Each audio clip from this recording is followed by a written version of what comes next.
नमस्कार भाई दोस्तों। शुरुआत हुई कनाडा से। कनाडा के बाद बीच में आ गया अमेरिका। कनाडा को तो तुमने बहुत अच्छी तरीके से बर्बाद किया था भाई। तुमने तो जस्टिन ट्रूडो को ये सबक सिखाया वो सबक सिखाया। जब अमेरिका आया तो चूचा चुप हो गई तुम्हारी, तुम कुछ नहीं बोले। उसके बाद फिर आ गया ऑस्ट्रेलिया। ऑस्ट्रेलिया आ गया बीच में, ऑस्ट्रेलिया ने भी सबूत दे दिए। उसके बाद फिर रशिया ने जो तुम्हारी क्लास लगाई वो सबके सामने है। मना मत करना, बस मना मत करना, बाकी देखी जाएगी। लेकिन अब जो सबसे बड़ा काम हुआ है, ये सबसे बड़ा झटका है भाई, क्योंकि रूस हमारा सबसे अच्छा मित्र देश था। सबसे अच्छा मित्र देश बताते हैं, बचपन से हम भी सुनते आए हैं कि रशिया ही एक हमारा ऐसा दोस्त है जिसने अमेरिका से इंडिया को बचाया था। रशिया साथ में डट के खड़ा हुआ था। रूस से भी रिश्ते खराब कर लिए, अमेरिका से भी कर लिए। अब बचा क्या था? बचा था एक ईरान। ईरान बचा था। ईरान का सबसे बड़ा लीडर है खमेनी। खमेनी करके, खमेनी सबसे बड़ा लीडर है। वो आज तक जब भी कोई पोस्ट डालता था, कुछ भी डालता था ना, तो ये बोलता था म्यांमार, गाजा और चाइना में मुसलमानों के ऊपर बहुत अत्याचार होते हैं। उस खामेनी ने भी तुम्हारी लुटिया डुबो दी। खामेनी ने डुबाई, साथ के साथ सरपंच ने फिर एक आदेश दे दिया। सरपंच ने एक और आदेश दे दिया तुम्हारे को। अब तुम दो नावों में सवार हो और दोनों नावों में छेद है, और एक पैर तुम्हारा उस नाव में है, एक पैर उस नाव में है। ये तुम्हारे पापा की हालत हो चुकी है। खामेनी ने ट्वीट किया, The enemy of Islam have always tried to make us indifferent with regard to our shared identity। ये तुम्हारा अंग्रेजी तो मेरे ख्याल में तुम शायद इस जन्म में तो समझ नहीं पाओगे। इस जन्म में तुम इंग्लिश नहीं समझ पाओगे। इसलिए क्या है, तुम्हारे को ना वैसे ही बता देता हूं मैं इसने क्या बोला है। खामेनी ने बोला, इस्लाम के दुश्मनों ने हमेशा हमें इस्लामी उम्मा के रूप में हमारी साझा पहचान के प्रति उदासीन बनाने की कोशिश की। मतलब हमारे को बांटने की कोशिश की है, इस्लाम वालों को बांटने की कोशिश की है। अगर हम म्यांमार, गाजा, चाइना नहीं, म्यांमार, गाजा, भारत या किसी अन्य स्थान पर एक मुसलमान को होने वाली पीड़ा से अनजान है तो हम खुद को मुसलमान नहीं मान सकते। चाइना की जगह क्या नाम लिख दिया? भारत लिख दिया इन्होंने। भारत लिख दिया, मतलब कि भारत में अत्याचार हो रहा है मुसलमानों के ऊपर।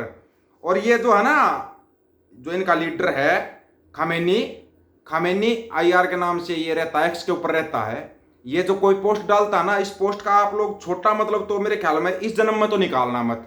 खामेनी है ना, ईरान का बहुत बड़ा सबसे टॉप लीडर है। खामेनी सबसे टॉप लीडर है। और क्या किया वहां पे इजराइल ने, ये पेजर बम्बों का ये कुछ दिखाया गया था, न्यूज के अंदर चल रहा था, वो पेजर बम्बों वाला प्रयोग कर दिया। वो प्रयोग कर दिया तो ये चिढ़ गए। किससे चिढ़ना था इनको? चाइना से, क्योंकि चाइना ऐसी टेक्नोलॉजी बनाता, हमारे यहाँ तो टेक्नोलॉजी नहीं बनती। लेकिन चिढ़ गए किससे? इंडिया से। क्यों चिढ़े? क्यों चिढ़े? यहां पर नाम आता है इस भांड मंडिया और इसके दलालों का। ये दलाल जो प्रचार करते हैं ना, भाई पापा वार रुकवा देता, पापा ये करवा देता है। चलो तुम्हारे पापा का एक कारनामा और बता देते हैं। एक कारनामा और, लेबनान में पेजर विस्फोट से हिजबुल्लाह सदस्य घायल।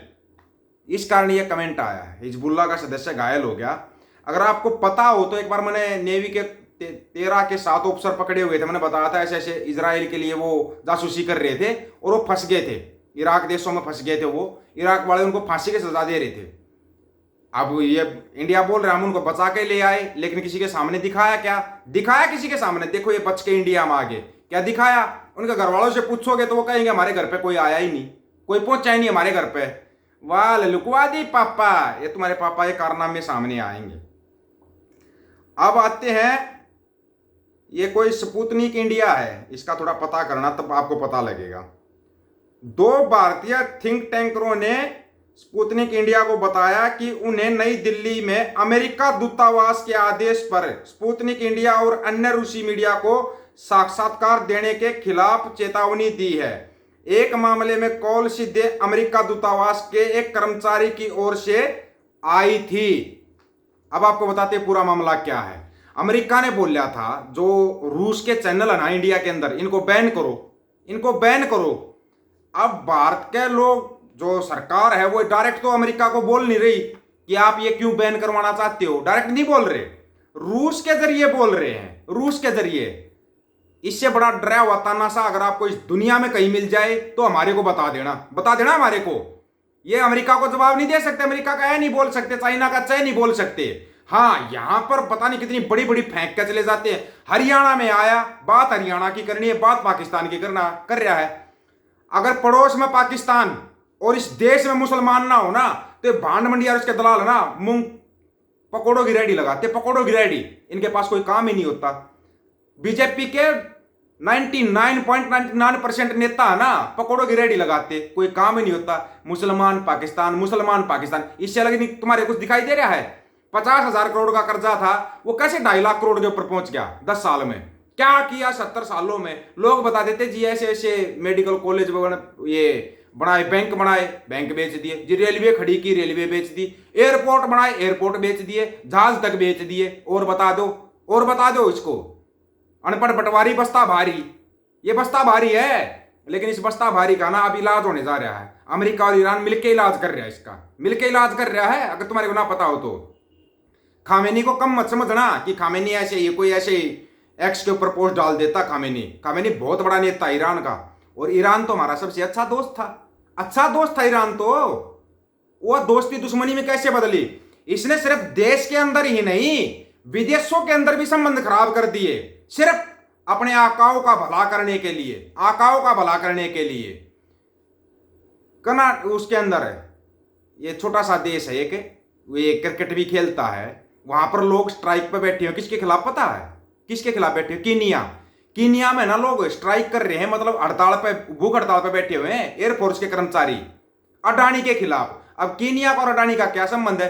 कीनिया गया था, ये वहां के एयरपोर्ट अडानी को दिलवा के आया था, वहां पर उन्होंने हड़ताल कर दी। अब वो मुसीबत आ गई, वो मुसीबत खड़ी होगी नहीं। तो ऐसा हंध भक्त तो तुम्हारे को मोटा मोटा बता रहे, तुम्हारा बाप चेंज कर लो, तुम्हारा बाप चेंज कर लो, क्योंकि नया पापा तुम्हारे को जल्दी ही मिलने वाला है, जल्दी ही मिलने वाला नया पापा, अगर तुम्हारे को ना पता हो तो। क्योंकि इस पापा ने इतनी हालत खराब कर दी है। कहां पे गुजरात मॉडल? कौन सा गुजरात मॉडल? कौन सा गुजरात मॉडल है? कहां गए? हर हफ्ते एक IIM कॉलेज, हर दिन एक नया कॉलेज। कहां गए भाई फिर वो कॉलेज, वो IIM IIT कॉलेज कहां गए? कोई ढूंढ के तो दिखा दो। हिसार में एक कॉलेज बन रहा था, उस टाइम पर रामनाथ सिंह कोविंद साहब राष्ट्रपति होते थे, वो उद्घाटन करके आए, पत्थर लगा के आगे पूरा शिलान्यास, पूरा ड्रामा बना दिया मीडिया के अंदर। उसके बाद राष्ट्रपति श्री द्रौपदी मुर्मू जी आ गई, वो भी उद्घाटन करने चली गई। वो उद्घाटन करने गई तो फिर नया पत्थर लगाया, फिर नया उद्घाटन करके आ गई। 2 साल में हॉस्पिटल तैयार हो जाएगा। वो 2 की जगह 3 साल हो गए। अगले साल द्रौपदी मुर्मू जी रिटायर हो जाएंगी, उसके बाद नया राष्ट्रपति आएगा, फिर हिसार में जाकर नया उद्घाटन करेगा। ये चल रहा है इस देश के अंदर ड्रामा, ये सर्कस चल रहा है इस देश के अंदर। हकीकत जो है वो भांड मंडिया और उसके दलाल बता नहीं रहे कि ईरान ने और अमेरिका ने इतना प्रेशर दे दिया तुम्हारे ऊपर कि तुम्हारे को सांस नहीं आ रहा, सांस नहीं आ रहा। एक तरफ चुनाव, दूसरी तरफ सरपंच का प्रेशर, तीसरी तरफ और देशों का प्रेशर झेल नहीं पा रहे हो तुम। देश तुम्हारे संभल नहीं रहा है और बातें बड़ी बड़ी। फिर वही आ जाता है, अगर पड़ोस में पाकिस्तान और देश में मुसलमान ना हो ना, अब तो तुम सिखों को टारगेट कर रहे हो। सिखों को तुम इसलिए टारगेट कर रहे हो ताकि दुनिया का ध्यान ना जाए कि तुम मुसलमानों के साथ कर क्या रहे हो, लेकिन तुम गलत चीज को छेड़ रहे हो।